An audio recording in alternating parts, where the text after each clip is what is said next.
I returned downstairs with the folder. I asked my parents what it was. My mother looked terrified when she saw what I was holding. My father became enraged. He said I had no business going through their personal files. I pointed out that the account was in my name, thus it appeared to be my business. That's when my mother started weeping. My father forced me to sit down, and they explained that sure, there was a college fund for me, but because I elected not to attend college, they decided to utilize the money for my sister instead. I informed them that I hadn't chosen not to go. They had told me they couldn't help me. For years, they told me they didn't have any money for my education. Throughout high school, whenever I mentioned college, they shut down. They knew I wanted to go. They knew I had applied to schools and been accepted, but they kept stating they couldn't afford it. So I gave up and found a job instead. My father encouraged me to be delighted that the money went to support my sister. According to his argument, at least it remained in the family. My sister sat there the entire time, looking uncomfortable. She said she didn't know the money was intended for me. She believed our parents had set up money exclusively for her education.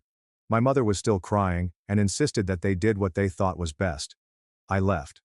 I got up and walked out. I returned to my apartment and have been avoiding their calls and texts since then. My sister texted me that she was sorry and didn't know. My parents have called approximately 20 times. My mother left voicemails saying she wanted to explain. I'm not sure what to do now. That money might have transformed my life. I could have attended college. I could have a different job, a career. Instead, I've been working in retail for 6 years, while my sister attends an expensive private institution with my money. I've been researching online to see if what they did was lawful.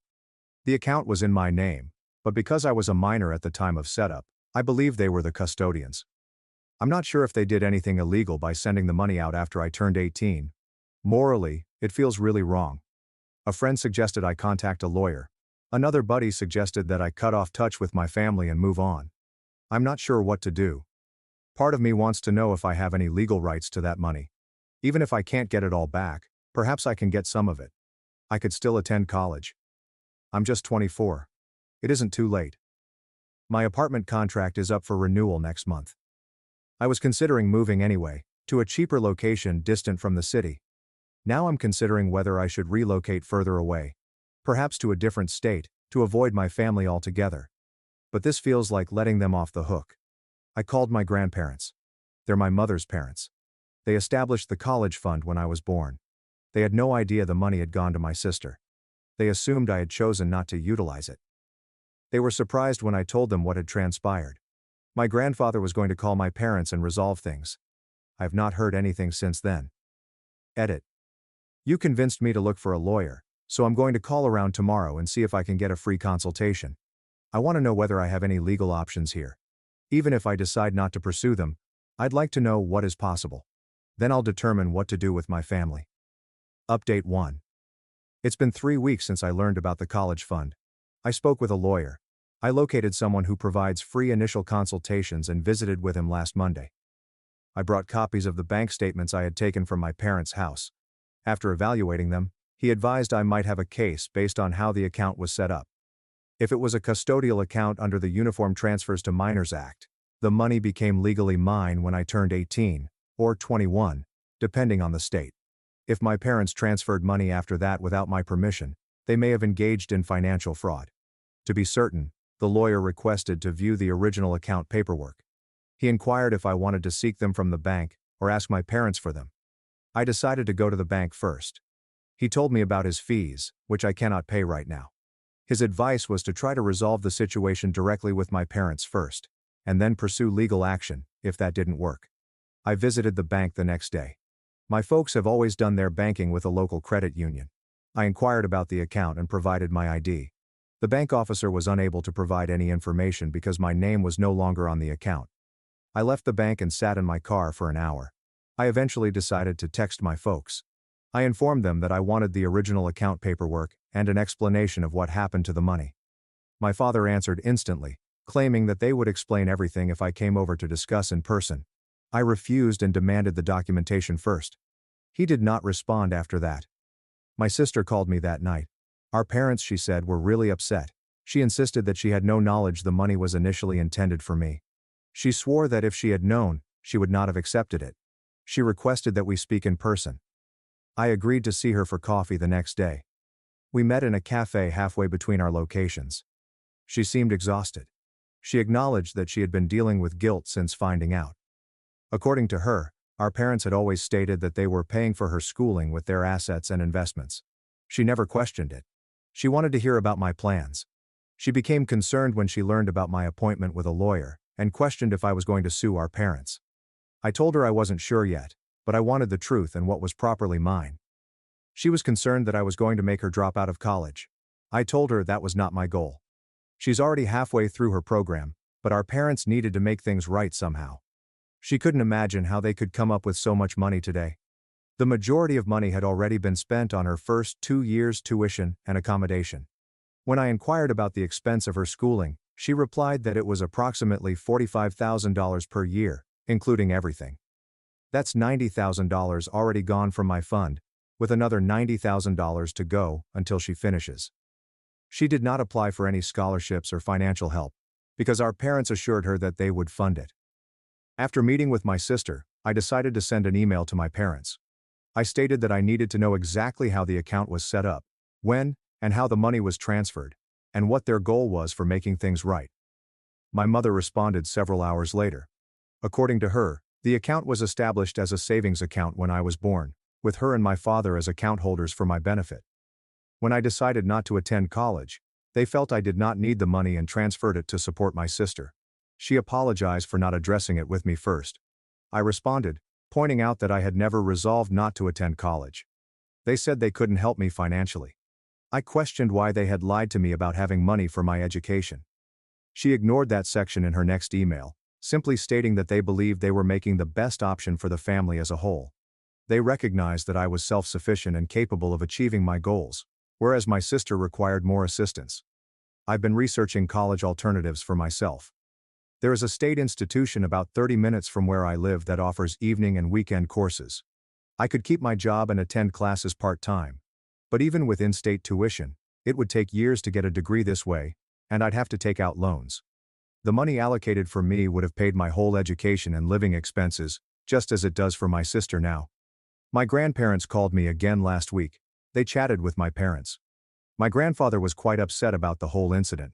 They had been contributing to my college fund for years, with the understanding that it was for my education only. If he had known my parents were going to deflect it, he would have planned it differently. He offered to pay the lawyer. I accepted but took on extra shifts at work to save money for legal bills just in case. Then I received an email from my dad.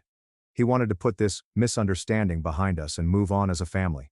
He asked me to supper on Sunday. I have not yet responded. I can't see how this is a misunderstanding.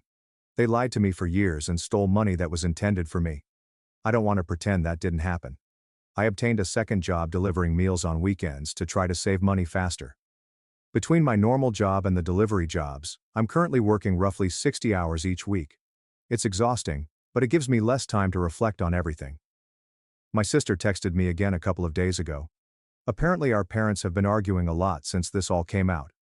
Our mother tears all the time, and our father is angry at everyone.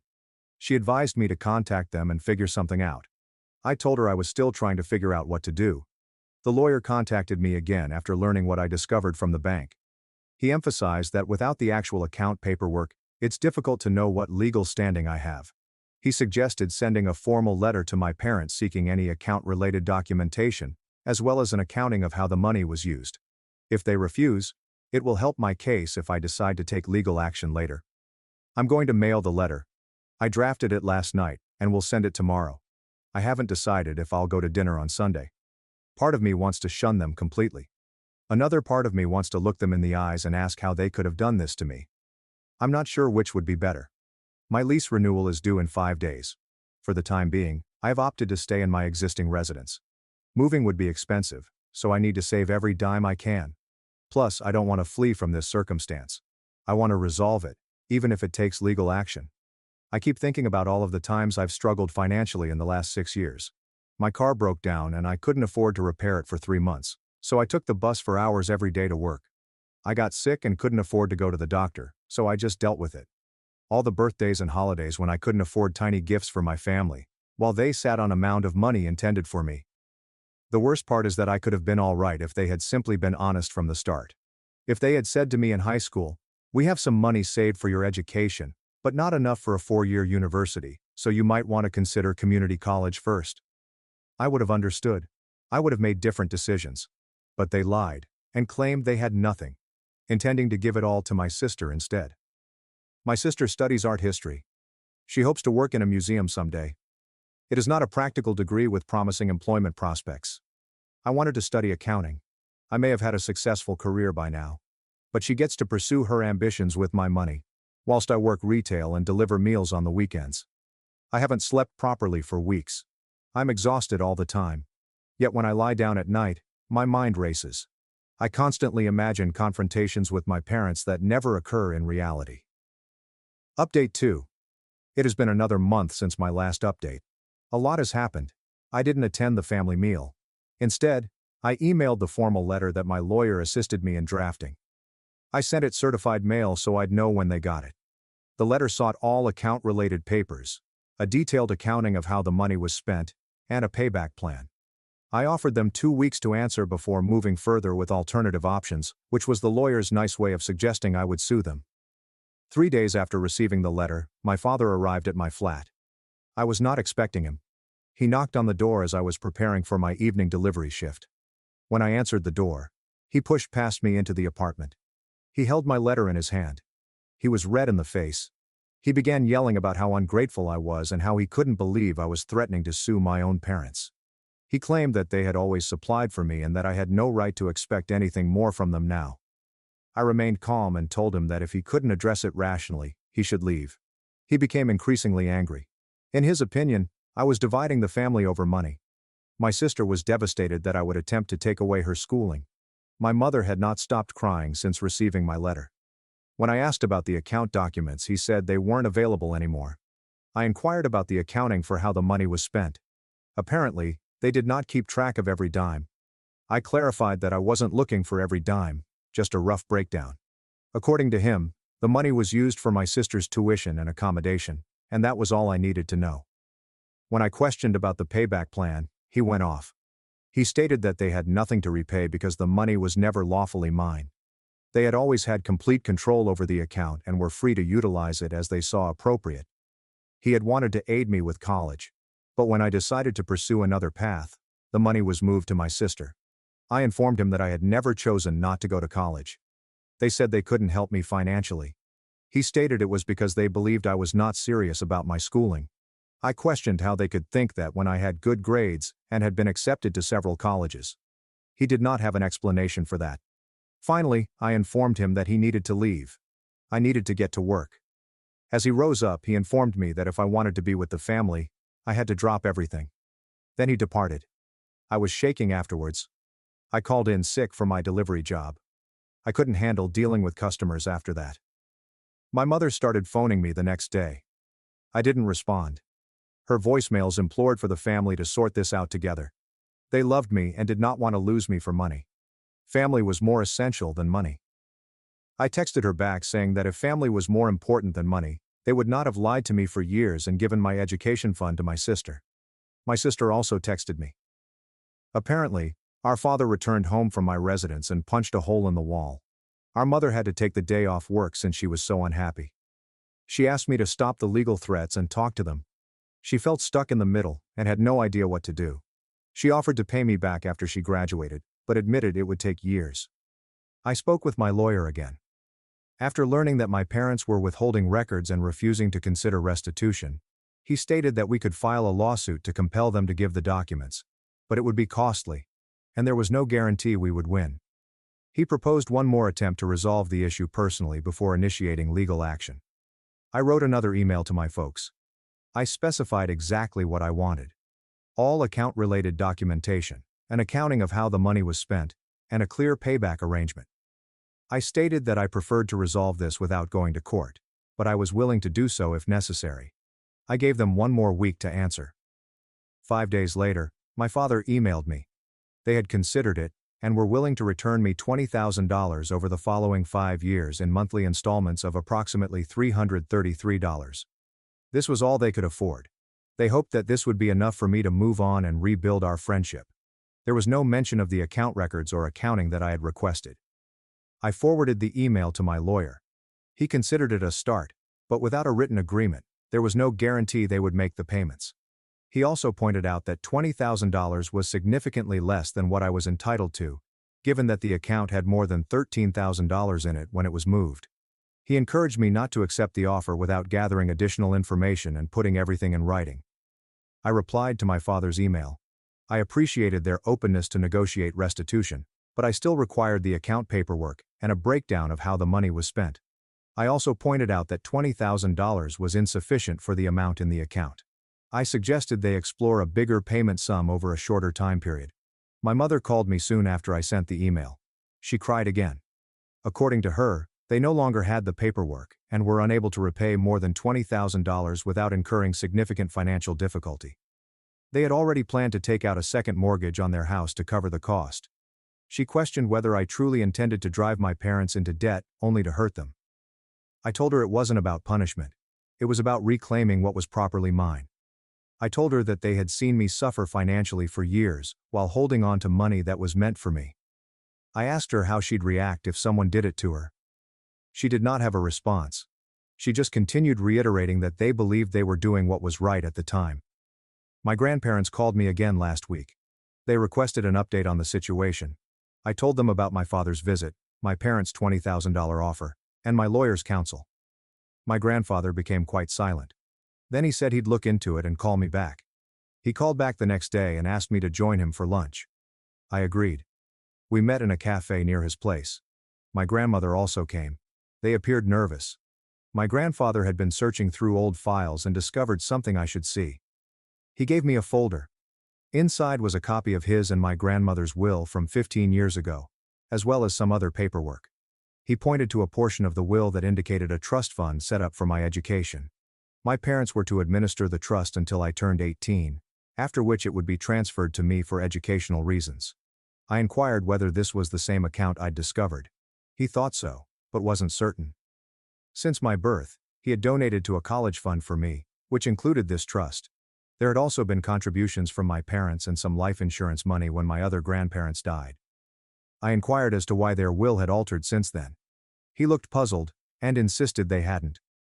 I pointed out that if this was still in their current will and they were still living, how could my parents have gotten the money? He did not know. My parents should not have had access to the trust at all. It should have been given to me when I turned 18. I took the materials to my lawyer the next day. After reviewing them, he explained how this substantially altered the situation. If the money came from a trust established by my grandparents, and the trust's provision stated that it would be transferred to me when I became 18, my parents had no authority to reroute it. We needed to figure out what happened to that trust and how my parents got access to it. He produced a more official legal letter demanding all trust-related records and accounts. If my parents refused to disclose these documents, we would initiate a lawsuit and subpoena the bank records. Based on what my grandparents had shown me, we had a much stronger case than he had previously imagined. I resent the letter via certified mail. My parents got it 3 days ago. My father immediately phoned me after receiving it. He was infuriated. He couldn't believe I'd hired attorneys and threatened to sue my own parents. I was breaking my mother's heart. If I did this, I would live with the consequences for the rest of my life. I remained calm and told him I only wanted the truth and what was properly mine. If they had nothing to hide, they should have no trouble releasing the needed documentation. He hung up on me. My sister texted me later in the day. Apparently, our parents had already told her everything. She asked if we could meet again and speak. We met in the same cafe as before. She appeared even more exhausted than the last time. Our parents have been bickering since the newest letter arrived. Our mother ultimately revealed to her that they had spent some of the money on items other than her education. She wasn't sure what it was, but she assumed it was for home renovations and a trip to Europe 3 years ago. She felt nauseated just thinking about it. I informed her about what my grandparents showed me. She began crying. She wasn't sure what to do. She was halfway through her degree program and couldn't afford to finish without our parents' help. She inquired if I was truly going to sue them. I told her I didn't want to, but I needed to know the truth and get justice. She nodded and confirmed her understanding. Yesterday, I received an email from my mother. They were willing to extend their repayment offer to $50,000, payable over 3 years. They would request copies of the account documents from the bank. She implored me not to take legal action until they had the opportunity to make things right. I forwarded the email to my lawyer. He saw the higher offer as a sign that they were now taking this seriously, but it was still far less than what I was likely entitled to, especially if the money had been used for purposes other than my sister's education. He told me to wait and see what documents they produced before making a judgment on the offer. So that is where things stand right now. I am waiting for my parents to give the documentation they promised. My attorney is drafting a lawsuit in case they don't. My sister is stuck in the midst, concerned about her schooling and the family's disintegration. My grandparents are angry because their wishes for my education were not fulfilled. And I'm still working 2 jobs, hoping to earn enough money to start taking classes part-time next semester, while coping with all of this. I still haven't slept properly. The added work hours aren't helping, but I do feel like I'm getting closer to a resolution. I'm not sure if my connection with my parents can ever be restored after this, but I know I can't simply let it go. Not when they stole something that was properly mine and lied about it for years. Not when they saw me struggling and used my money for their own gain. Not when they provided possibilities for my sister but rejected me. I need the truth. I need justice. And I need the opportunity for education that should have been mine all along. Update 3. 2 additional weeks have gone by. My parents finally delivered some of the documentation I had requested. They sent documentation of the initial account creation, statements from previous years, and transfer paperwork from 4 years ago. My lawyer reviewed everything. What we discovered was much worse than I had anticipated. My parents did not set up the account only as a college fund. My grandparents established a trust exclusively for my schooling. They put it up when I was born, with a $25,000 deposit. The trust agreement indicated that the money would be utilized solely for my school expenditures. My parents served as trustees until I turned 18, when I was meant to become the primary beneficiary with direct access. The statements indicated that my grandparents made regular deposits over the years. My parents also made modest deposits, but they were less constant. When my paternal grandparents died when I was 12, a portion of their life insurance proceeds were contributed to the trust as well. By the time I graduated from high school, the account had more than $13,000 in it. Here's where things get very awful. According to the transfer documentation, when I turned 18, my parents went to the